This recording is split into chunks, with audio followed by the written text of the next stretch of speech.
하나님 말씀은 창세기 18장 16절부터 33절까지 그 사람들이 거기서 일어나서 소돔으로 향하고 아브라함은 그들을 전송하러 함께 나가니라.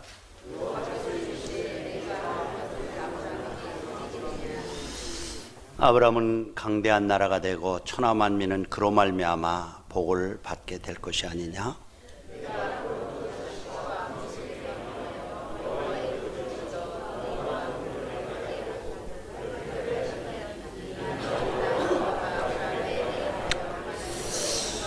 여호와께서 또 이르시되 소돔과 고모라에 대한 부르짖음이 크고 그 죄악이 심히 무거우니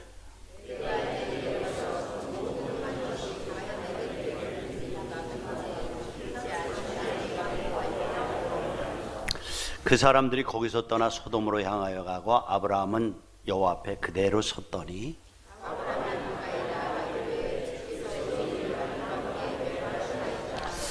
그 성중에 의인 50명이 있을지라도 주께서 그곳을 멸하시고 그 50의인을 위하여 용서하지 아니하시리까?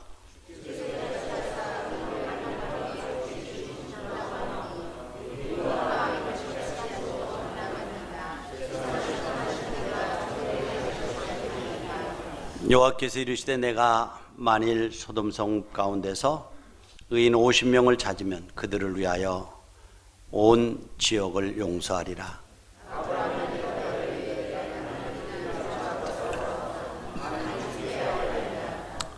(50의인) 중에 5명이 부족하다면 그 5명이 부족함으로 말미암아 온 성읍을 멸하시리까?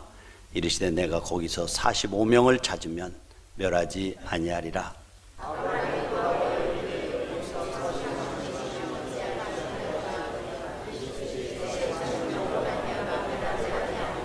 아브라함이 이르되 내 주여 노하지 마시옵고 말씀하게 하옵소서. 거기서 30명을 찾으시면 어찌하려 하시나이까?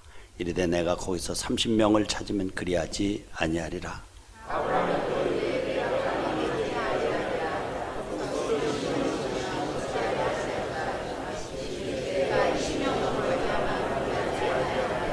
아브라함이 또 이르되 주는 노하지 마옵소서. 내가 이번만 더 아뢰리다. 거기서 10명을 찾으시면 어찌하려 하시나이까? 이르되 내가 10명으로 말미암아 멸하지 아니하리라.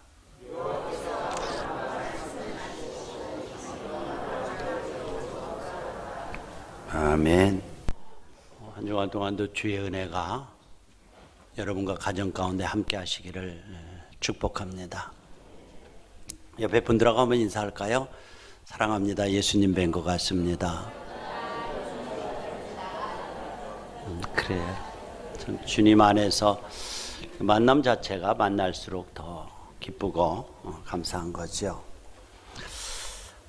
여러분, 신앙생활이라고 하는 것은 어떤 막연한 교리 혹은 지식으로 되어 있지 않고 전능하신 하나님, 절대자 되신 하나님과 인격적인 교제와 관계를 기초로 합니다. 그래서 그 신앙은 이론을 배제하지 않고 교리를 배제하지 않지만은 반드시 인격적인 만남과 교제라고 하는 체험을 바탕으로 해서 성장하는 것을 볼 수가 있습니다. 그래 늘 우리가 이 관계의 자리로 나가기 위해서 말씀과 기도를 통해서 하나님의 임재하심 속에 들어가고 또 그 음성을 듣고 말씀에 순종하고 결단하면서 그 순종을 통해서 맺게 해주시는 그 열매를 통해서 하나님의 살아계심을 늘 체험하면서 살아가는 것, 이런 믿음이 역동적인 믿음의 사람이죠.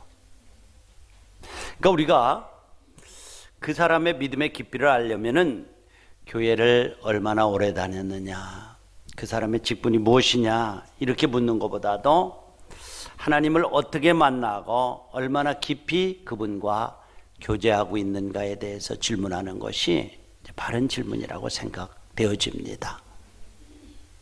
우리가 참 자칫 잘못하면은 교리적인 교제와 만남이 없으면 그저 참 굳어져요. 사석화되어진 신앙. 교리화돼. 그래서 늘 그것은 판단의 대상은 되어지죠. 남의 잘못한 것에 대해 판단의 대신 율법적인 것은 되어져도 자기 것은 되어지지 않습니다. 하나님을 막연하게 믿는 사람이 있는가 하면 하나님과의 인격적인 교제와 만남 속에서 구체적인 인도함을 받으면서 살아가는 그 믿음의 사람이 있습니다. 그런데 이 차이가 엄청나게 달라요. 하나님에 대해서 단지 듣고 배워서 아는 것과 교제를 통해서 만나는 체험을 하면서 신앙생활하는 사람의 차이는 아주 큰 차이가 있습니다. 여러분들 올해는 정말 주님을 인격적으로 좀 더 깊이 만나고 체험하고 맛봄으로 그분과의 교제와 만남을 통해서 여러분의 삶 속에 채우시는 풍성함이 넘치시기를 기도합니다. 제가 이제 오늘 홍정길 목사님 설교를 듣는 남서울교회죠. 그분이 자기는 동남아 지역에 가면 늘 먹는 과일이 있는데 둘리안이라고 하는 거래요. 너무 맛있대요. 과일의 여왕이래요. 그래서 내가 이 여왕이 뭔가 궁금했어요. 그래서 아는 친구들한테 둘리안이라는 과일을 먹어봤냐고 그랬더니 먹어봤다는 거예요. 근데 자기는 구린내가 나서 좀 먹기가 역겨웠다고 하는 사람도 있어요. 과일에서 구린내가 난다는 건 참 신기하다. 나도 언젠가는 먹어봐야지 그랬어요. 그래서 이제 동남아 지역을 여행하면서 야 둘리안이라는 걸 한번 좀 사와봐 그랬더니 거칠거칠하게 이제 과에 이제 나고 쪼개니까 씨는 큰데 살이 붙어가지고 물러요. 정말 구린내가 좀 나요. 그런데 먹어보니까 참 맛있어요. 그래서 또 먹자 그랬더니 그게 비싸다는 거예요. 그래서 좀 아쉽게 먹지를 못했습니다. 그런데 지난번에 필리핀을 갔는데 우리 후배 목사님이 민다나오 섬을 간다는 거예요. 그래서 거기서 둘리안을 몇 차 사러 간다는 거예요. 그래 그거 사면은 좀 우리부터 좀 갖다 주라고. 그래서 이걸 가서 아주 이만한 박스에다 알맹이만 보내왔어요. 호텔에 앉아서 둘이 먹는데 너무너무 많아서 먹다 아주 입에서 구린내가 나가지고 이제 더 이상 못 먹고 남아서 버릴 수는 없잖아요. 그랬더니 그 도어맨에게 줬더니 너무너무 감사하다고 아주 맛있게 먹는. 뭘 말하냐면 이 체험이라고 하는 것이 그렇게 중요해요.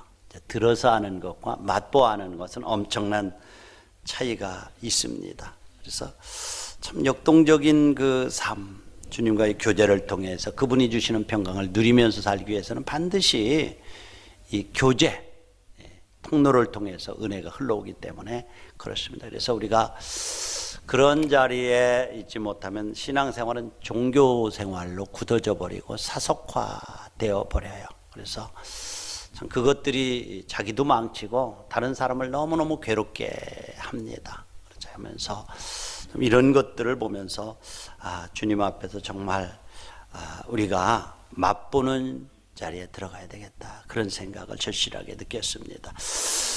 우리는 지난 9월부터 이제 창세기서를 나오다가 연말연시가 돼 여러 가지 절기 때문에 이제 멈췄던 기억이 있습니다. 9월부터 나왔죠. 그래서 그 시리즈 설교를 지금 이제 계속해 나가려고 합니다. 여러분들 제가 여러분 다 잃어버렸을 것 같아서 요약을 좀 해볼게요. 자, 9장 12장에 보면 아브라함의 믿음의 여행이 어떻게 시작되어지나요? 하나님이 찾아오셔서 부르심으로 믿음의 여행이 시작되어집니다.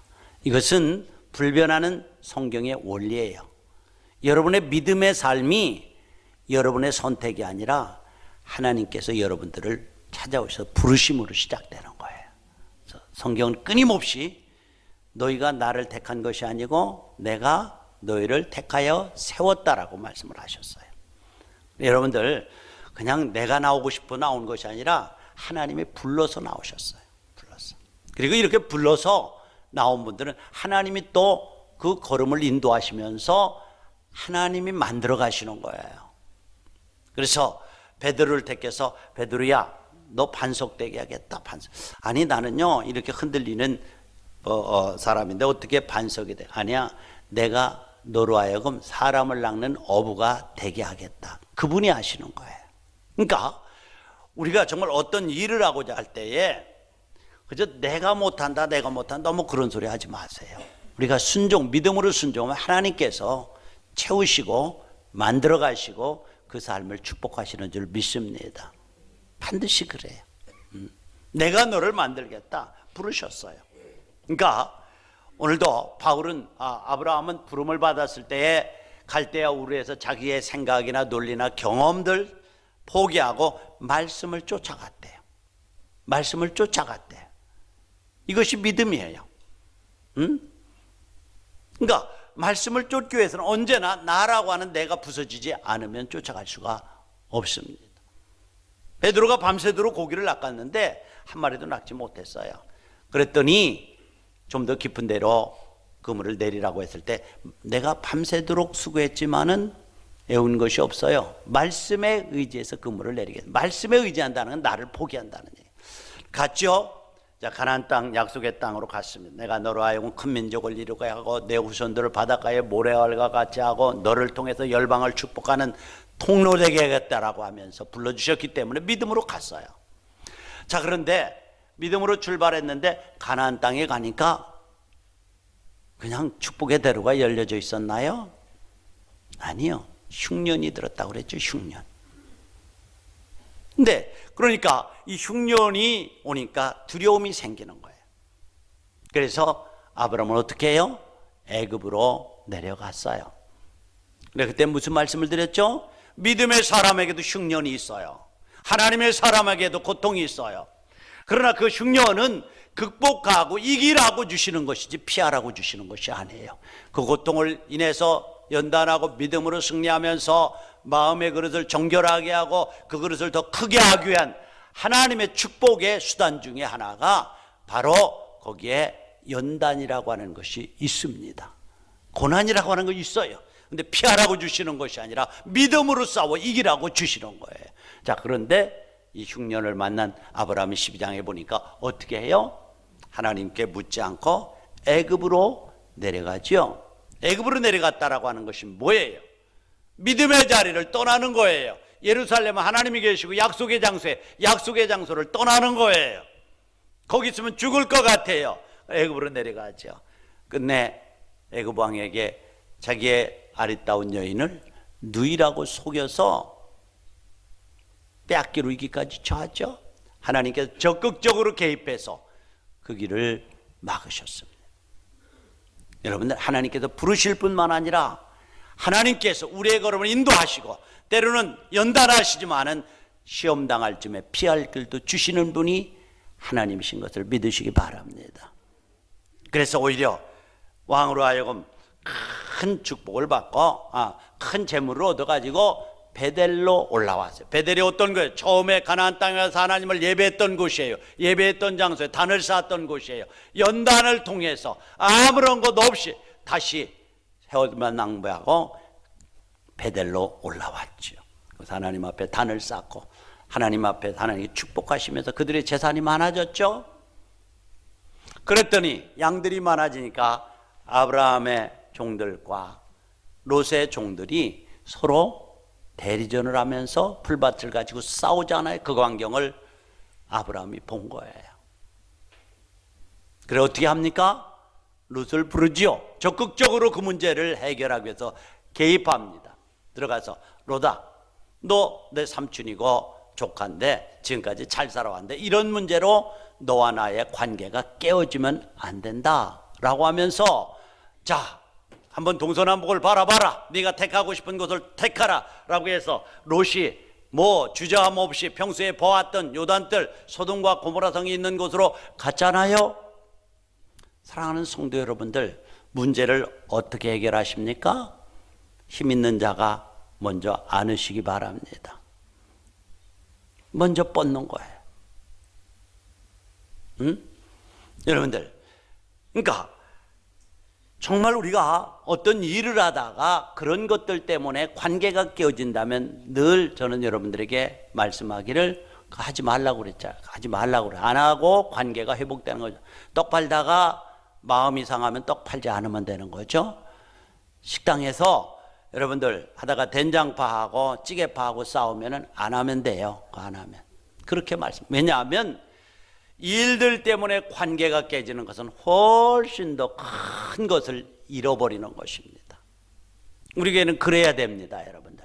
관계가 깨져서는 안 돼요. 아브라함이 야, 풀밭 가지고 너와 나와 싸워서 되겠냐? 안 된다라고 하면서 먼저 선택권을 줍니다. 이것이 큰 자의 자세죠.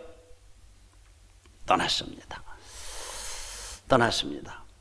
자, 이렇게 롯에게 기꺼이 양보할 수 있었던 이유가 뭘까요? 아브라함은 그때는 믿음의 자리에 있었습니다. 축복은 땅에서 오는 것이 아니라 하나님으로부터 온다는 사실을 믿었어요.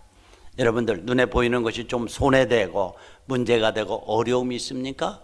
땅에서 오는 것이 아니라 주님으로부터 오는 것임을 믿으시기 바랍니다. 기꺼이 보낸 것이요. 과감하게 선택권을 양보하고 하나님보다도 땅보다도 하나님과 함께 하심을 구하는 길을 택했습니다. 이게 축복자의 길입니다. 자, 그런데 사실 인간이기 때문에요, 13장에 보면 어때요? 롯을 떠나보낸 후에 너무 쓸쓸했을 거예요. 일을 치를 때는 몰랐는데 일 치르고 나가면 이 복귀가 되잖아요. 야, 그래도 저놈이 내 위로가 됐는데 떠나보니까 허전하네. 아니, 그래도 나 때문에 저가 그렇게 양을 많이 받고 축복을 받았다고 하면은 삼촌에게 삼촌 먼저 선택해서 해야 되는데 그저 두 말 없이 좋은 땅을 택해 가네. 나는 헤브론 산지만 남았는데 어떻게 살면 좋지? 배신감도 있고 쓸쓸함도 있고 외로움도 있고 여러 가지 상황이 겹쳤을 거예요. 자, 그런데 하나님께서 그 순간에 찾아오셨어요. 여러분들, 하나님은요 언제 찾아오십니까? 홀로 있을 때 찾아오십니다. 복잡하고 산만하고 생각이 많은 사람에게 찾아오지 않아요. 그래서 믿음의 사람은 어떤 때는 단순해야 될 필요가 있습니다. 하나님이 약속하신 나는 모르겠다. 주님이 하라는 대로 한다. 이게 단순한 믿음이에요. 아브라함에게 찾아오셔서 뭐라고? 아브라함아, 너 마음에 상처가 있구나. 너 외롭구나. 그러나 내가 너와 함께 한단다 라고 하시면서 아브라함아, 너 있는 곳에서 눈을 들어 동서남북을 바라보라. 내가 보는 땅을 내 조선에게 주리라 라고 다시 확인하는 거예요. 그날의 메시지가 뭐였죠? 동서남북을 믿음의 눈으로 바라보라는 것이었어요. 우리 연말부터 연초까지 끊임없이 하나님께서 주시는 땅을 바라보라. 믿음의 눈으로 바라보라. 하나님이 주시는 소원을 품게 해달라고. 하나님의 일하시면 먼저 일하기 전에 마음에 소원을 두고 일하시는 분이기 때문에 마음에 거룩한 소원을 달라고 기도하자고 그랬죠. 바라보게 하는 거예요. 바라보기 위해서는 여기 보면 눈을 들이시기 바랍니다. 땅을 바라볼 때는 좌절과 실망과 외로움만 있어요. 눈을 들어 하나님을 바라보는 거예요. 땅을 볼 때는 사방이 다 막혀 있어요. 눈을 들어 볼 때는 하늘이 열려 있는 줄 믿습니다. 눈을 들어 사방을 바라 위로하시는 거예요. 그리고 또 다른 하나의 메시지가 뭐였죠? 너 있는 곳이에요. 언제나 모든 삶의 출발은 여러분이 있는 자리부터 시작되는 것을 기억하시기 바랍니다. 살다가 보면 복잡한 관계들 때문에 여러 가지 문제가 꼬이는 상황 때문에 여기서 붕 떠나서 사람이 없는 곳에 가서 한번 살았으면 좋겠다. 나 혼자 살았으면 좋겠다. 그 사람 관계가 좀 끊어졌으면 좋겠다. 아니요, 하나님은 너 있는 곳에서, 너 있는 그 자리에서, 네가 피하고 싶은 문제가 산적해 있는 그 자리, 너 외롭고 쓸쓸한 상처받은 그 자리에서 눈을 들어 주님을 보라고 말씀하고 있습니다. 사랑하는 예신 가족 여러분들, 상처받고 외롭고 쓸쓸한 분이 계십니까? 그 자리에서 눈을 들어 주님을 바라보시기 바랍니다. 하나님이요. 그러면서 그 다음에 뭐라고 말씀합니까? 믿음의 눈으로 바라보면서 그 땅을 바라보면서 종행으로 밟으라 라고 말씀. 앞으로 나가서 밟으라.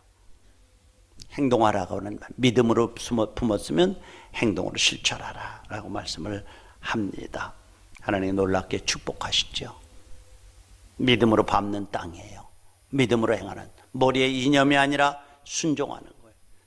자, 14장으로 넘어가면 어떤 일이 벌어집니까? 소돔성에 이제 적군들이 쳐들어와서 그돌라오멜의 왕 연합군이 쳐들어와서 완전히 그 땅을 그 땅의 사람들을 인질로 잡아가고 그 땅의 물질들을 빼앗아 가잖아요. 그 소식을 누가 들었습니까? 아브라함이 들었어요.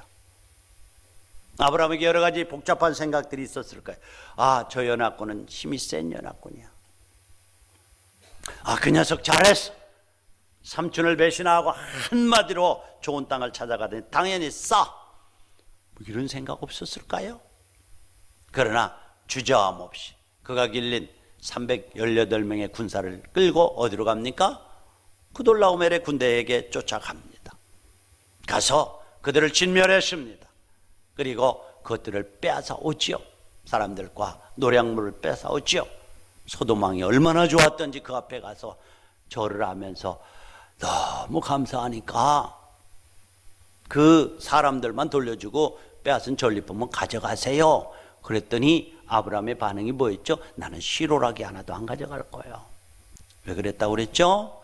그것은 적어도 자기가 이렇게 부자되고 축복받은 하나님으로부터 오는 축복인데, 사람들은 가끔 가다가 말할 때 저가 저렇게 부자된 것은 애굽에서 여러 가지 선물을 받아온 것이라고 하는 그 비아냥을 들었던 거예요.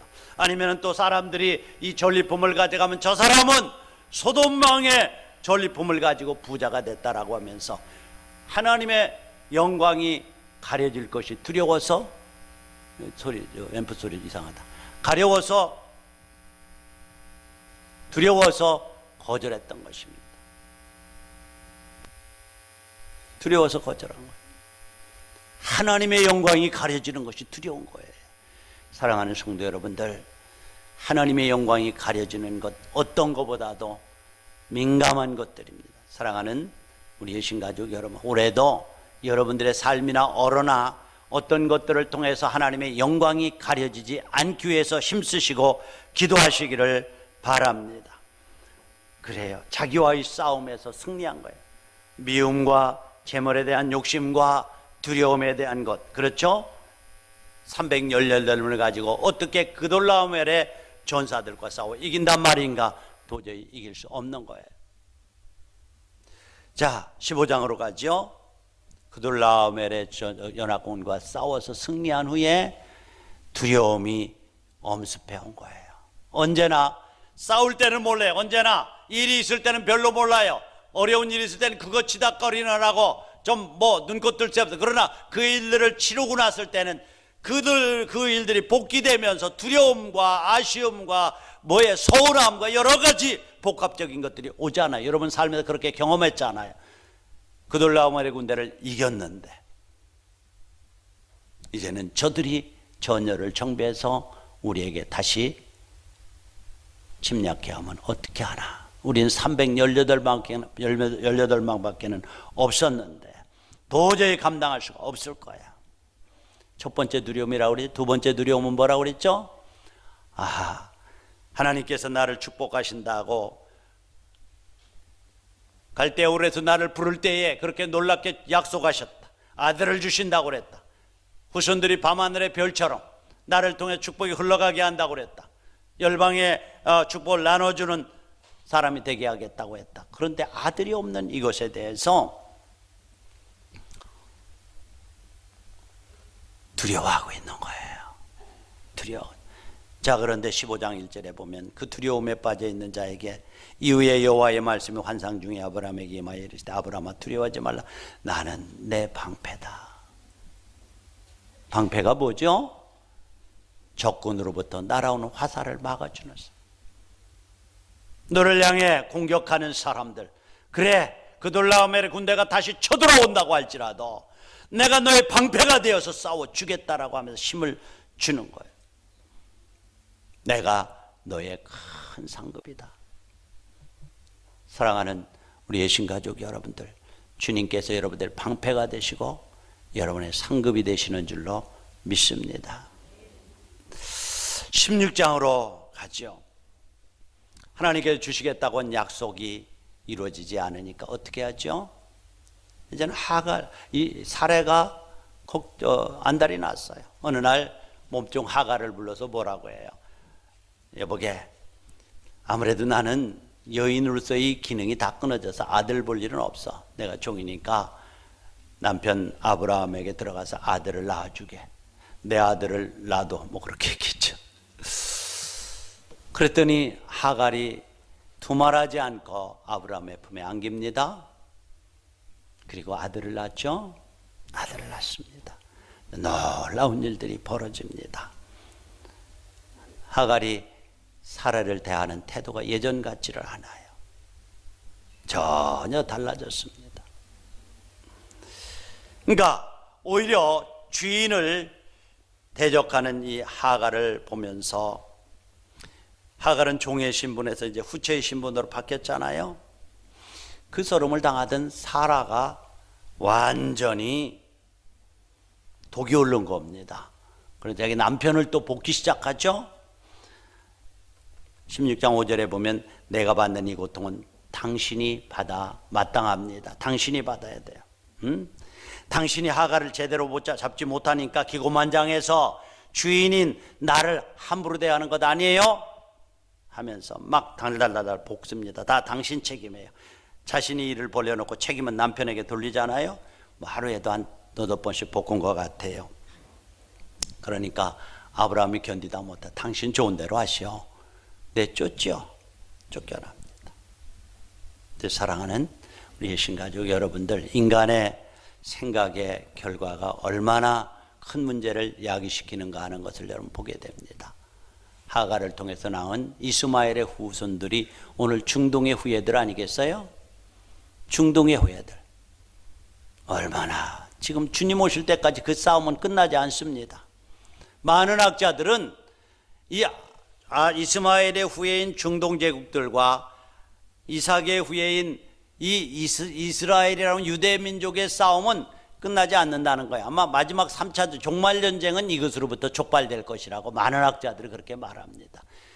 한 사람의 잘못된 판단으로 하나님의 약속을 기다리지 못하고 뿌린 씨앗들의 결과가 얼마나 심각한가 한 것을 여러분 볼 수가 있죠. 그러니까 우리가 하나님보다도 앞서가는 것 아니에요. 믿음은 순종입니다. 순종. 자, 그런데 놀랍게도요, 이런 일이 벌어지고 나서 17장에 넘어가면 뭐죠? 이제 아브라함이 이 이스마엘에게 꽂혀가지고 하나님을 향한 관계가 단절돼 버려요. 아브라함아, 내 눈을 들어라 라고 하는 말씀이에요. 눈을 누구에게 꽂혀요? 이스마엘에게만 꽂혀가지고 마음을 빼앗기니 저놈이 내 후사를 이어갈 거야. 저놈이 내 자식이야. 그래서 13년 동안이나 관계가 단절나 있었습니다. 눈을 들어야 되는데 땅에 박고 있는 거예요.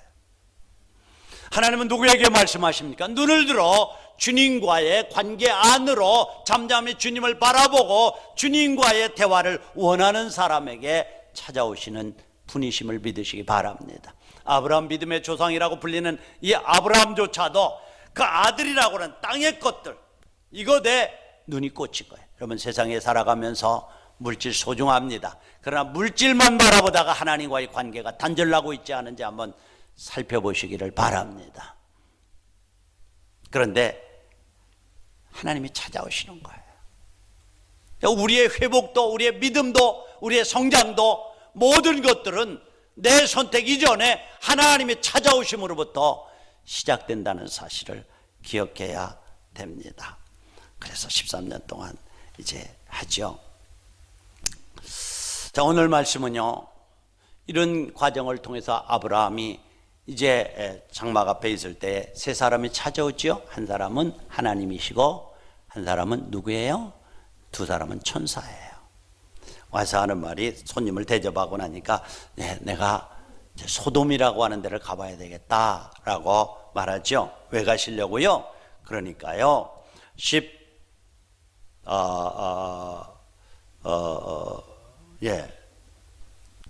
말씀해 보니 20절에 보니까 여호와께서 또 이르시되 소돔과 고모라에 대한 부르짖음이 크고 죄악이 심히 무겁다. 하나님께 왜 찾아오셨어요? 왜 그곳을 심판하러 가셨어요? 그 땅의 부르짖음이, 죄에 대한 부르짖음이 크다는 거예요. 저는 이 말씀을 읽으면서 이제 그 그 죄는 가만히 있지 않고 부르짖는다라고 하는. 그래서 소돔이 어떤 지역이었습니까? 얼마나 타락한 도시였습니까? 여러분들, 소돔이라고 하는, 사도마이라고 하는, 영어로만 사도마이트라고 하는데, 이것은 그 단어 자체가 남색자 혹은 동성애자라고 하는 단어. 그러니까 동성애자라는 말이 어디서 왔냐면 이 소돔성에서 왔어요. 사도마이트. 그러니까 뭐예요?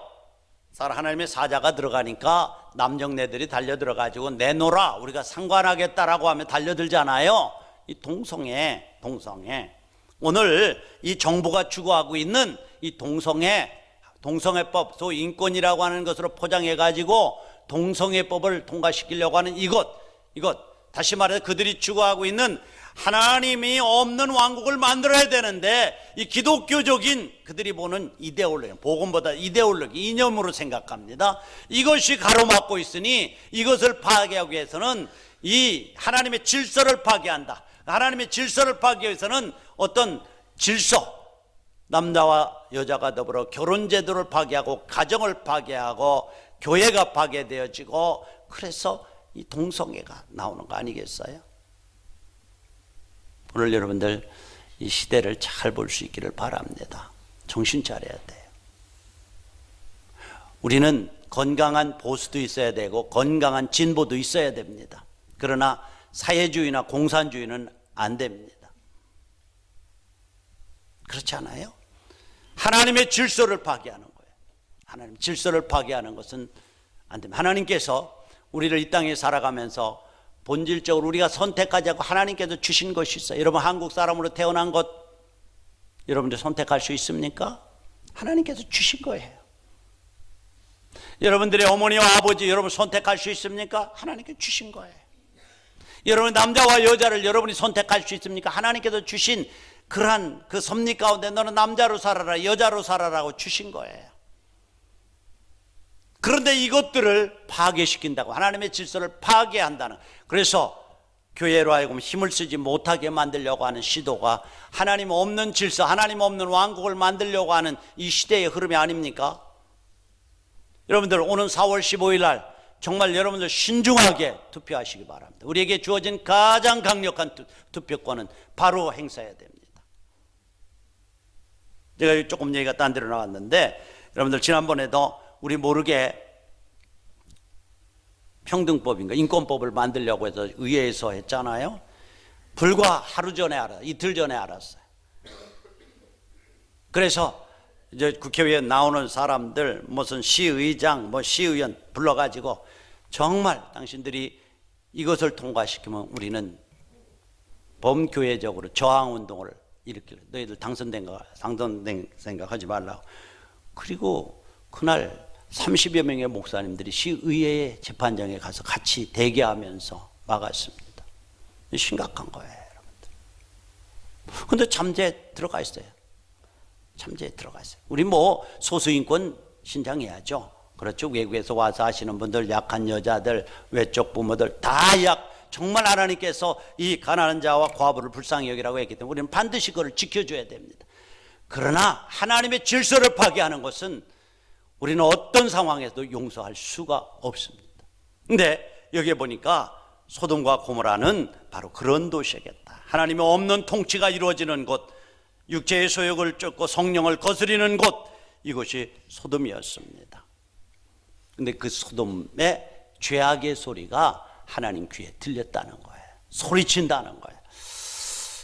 여러분들, 죄는 가만히 있지 않고 소리치는 것입니다. 세상이라고 하는 건 단순히 보이는 물질 세계가 아니라 요한복음서 2장 16절에 보면 이는 세상에 있는 모든 것이 육신의 정욕과 안목의 정욕과 이생의 자랑이니 다 아버지께로부터 온 것이 아니요 세상으로부터 온 것이니라 라고 말씀을 하고 있습니다. 성경에 보면 너희가 가난한 사람들에게 주지 않은 품삯이 소리 지른다고 성경이 말씀하고 있어요. 그러니까 죄악은 언제나 소리 지르는 것입니다. 자, 심판하기 위해서 그들에게 왔죠. 와서 심판을 전했어요. 알려줬어요. 여기 성경에 보니까 17절에 보니까 여호와께서 이르시되 내가 하려는 것을 아브라함에게 숨기겠느냐라고 하면서 아브라함에게 말씀해 주셨어요. 아브라함이 어떤 사람이었습니까? 바로 하나님 앞에 눈을 들고 있는 사람이었습니다. 하나님은 오늘도 그를 향해 있는 사람에게 말씀하시는 분임을 기억하시기 바랍니다. 내가 숨기겠느냐라고 말씀을 하고 있어요. 숨기겠느냐 말이죠. 숨기지 않는다는 거예요. 부르짖음이 있었기 때문에 숨기지 않고 말씀하신다는 거예요. 성경에 보면은 에스겔서 아니죠. 제가 기억이 잘 안 나는데 하나님께서 반드시 하나님의 뜻을 그의 종들에게는 말씀하시고 행하지 않으심이 없다라고 성경은 말씀하고 있습니다. 반드시 말씀하세요. 그런데 하나님을 향해 있는 사람들이에요. 하나님 앞에 서 있는 사람들이에요. 그분들에게 하나님은 그가 하시는 일들을 말씀하시는 것을 우리가 알 수가 있습니다. 그리고 심판을 경고했을 때 아브라함이 어떤 반응을 보였나요? 즉시 하나님 앞에 나가서 하나님은 의로운 하나님이신데 소돔성의 죄인들과 더불어서 의인을 멸망시키는 것 하나님 뜻이 아니잖아요. 그런데 어찌 소돔성을 멸하시려고 합니까? 라고 하면서 그 앞에 나가서 중보하기 시작합니다. 하나님, 내가요 그곳에서 의인 50인을 찾으면 그 성을 멸하시겠습니까? 네 말도 맞는 것 같다. 그러니 50인을 찾아봐라. 찾지 못하고 45인은요 45인도 찾아봐라. 아니 45인 말고요 30인은 어떻게 했어요? 30인 찾아봐라. 그럼 멸하지 않겠다. 20인은요 마지막으로 말씀하는데 10사람을 찾지 못해서 그 성이 멸망당하고 맙니다. 저는 이 말씀을 읽어가면서 하나님은 적은 의인이 있다고 해도 그 의인 때문에 그 땅을 세우시고 회복시키시는 분이라고 하는 사실이죠. 여러분 한 사람 한 사람이 여러분의 가정의 의인들이 되시기를 바랍니다. 여러분들이 이 지역의 의인들이 되시기를 바랍니다. 시흥에 우리 교회만 살아있다면 이 땅을 심판하지 않는다라고 하는 말이죠. 죄악은 가만히 있는 것이 아니라 소리친대요. 야고보서 5장 4절에 보면 보라 너희 밭에서 추수한 분권에게 주지한 싹시 소리 지른다 라고 말씀을 합니다. 하나님은 오늘도 중보기도자를 찾습니다. 하나님은 성도의 중보기도에 약하신 분입니다. 에스겔서 22장 30절 31절을 한번 우리 같이 읽어볼 거예요.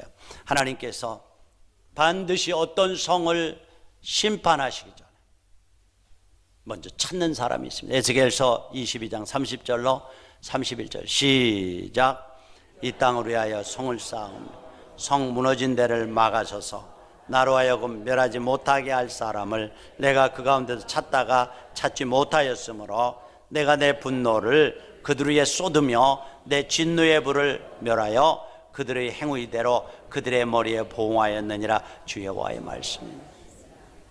그들의 행위대로 보응하기 전에 불로 그들을 멸하기 전에 하나님께서 찾는 사람이 있대요. 어떤 사람입니까? 에스겔서 22장 30절에 보니까 이 땅을 위하여 성을 쌓으며, 성이 어떤 일이에요? 적이 들어오지 못하도록 성을 쌓는 거예요. 그들을 보하며 성 무너진 데를 막아서서, 옛날 성경에 보면 결렬된 곳에 들어가서, 영어 성경에 보면 in the gap, 갭이 벌어진 곳에 들어가서 한 손으로 하나님의 손을 붙잡고 한 손은 죄인의 손을 붙잡고 중보하면서 하나님 이 죄인을 용서해 달라고 막아서서 나로 하여금 멸하지 못하게 할 사람을 찾는다는 거예요. 사랑하는 우리 예신가족 여러분들, 하나님께서 저와 여러분들이 중보자의 자리에 서기를 원하십니다. 적게는 사람과 사람 사이에 등을 대고 있는 그곳에 들어가서 양손을 붙잡고 주님의 마음으로 용서를 구하고 용서하게 해서 하나 되게 하는 중보자입니다. 또 다른 하나님 없이 멸망하는 세상을 향해 치닫는 그들을 긍휼히 여기면서 하나님의 손을 붙잡고 저들을 용서해 주시고 저들로 하여금 주님 앞에 돌아오게 해달라고 중보하는 사람입니다. 막아서서 결렬된 곳을, 무너진 곳에 들어가서 막아서서 인더 갭이 생긴 데에 들어가서 그 갭을 메꾸기 위해서 중보하는 중보자들을 찾는데, 사랑으로 예신 가족 여러분들, 원하기는 여러분들 중보하는 기도의 자리에 들어가시기 바랍니다. 우리 교회는 적어도 중보하는 중보 기도의 제목들을 낸 분들이 있어요. 뿐만 아니라 교회 안에서, 가정에서, 이 지역에서 하나님께서 이 땅을 향한 하나님의 진노를 멈춰달라고, 의인들을 인해서 하나님 진노를 멈춰달라고 기도하면서 주님의 마음을 움직이시기 바랍니다. 주님은 성도들의 기도에 져주시는 하나님, 중보하는 기도에 져주시는 하나님, 하나님이 힘이 없어서가 아닌 야곱이 야복강가에서 하나님과 씨름할 때에 하나님이 힘이 없어서 져주신 것이 아니라, 진 것이 아니라 사랑하기 때문에 져주신 것입니다. 하나님은 오늘도 동일한 하나님이십니다. 우리의 기도에 져주시는 하나님이세요. 하나님이 이기기를 원하십니까? 여러분들의 논리로, 머리로, 여러분들이 쌓는 세상의 바벨탑으로 주님을 이긴다고요? 어림도 없는 소리입니다. 그러나 기도하는 기도에 의해서 져주시는 하나님, 이 하나님을 기도로 이길 수 있기를 축원합니다. 무엇보다도 여러분들 이 일을 위해서 주님의 마음을 달라고 기도하세요. 주님의 마음을 갖기 위해서 성령 충만해야 됩니다. 성령 충만하면 아브라함처럼 겸손해질 수가 있습니다. 성령 충만하면 주님의 눈으로 세상을 바라보면서 그들을 정죄하기 전에 그들을 불쌍히 여기는 마음이 생깁니다. 성령 충만하면 인내할 수 있어요. 30절에 보면 내 주여 노하지 마옵시고 말씀하게 하옵소서. 또 기도합니다. 31절에 아브라함이 또 가로되 내가 감히 주께 고하나이다. 32절에 보면 아브라함이 또 가로되 주는 노하지 마옵소서. 한 번만 더 말씀드리리다. 끈질기게 겸손한 모습으로 주님 앞에 가서 기도하는 아브라함의 모습을 보게 됩니다. 성령의 충만함을 달라, 주님의 눈으로 이 시대를 바라볼 수 있게 해달라고. 우리가 교회에 오래 다닌 전통이 아니라 하나님을 맛보아 알면서 하나님의 임재 속에 들어가서 주님과 교제하면서 교제 가운데 주님을 더 깊이 만나게 하시고 알게 해주시라고 우리 같이 기도하는 이 시간이 되기를 바랍니다. 다 같이 눈을 감으십시다.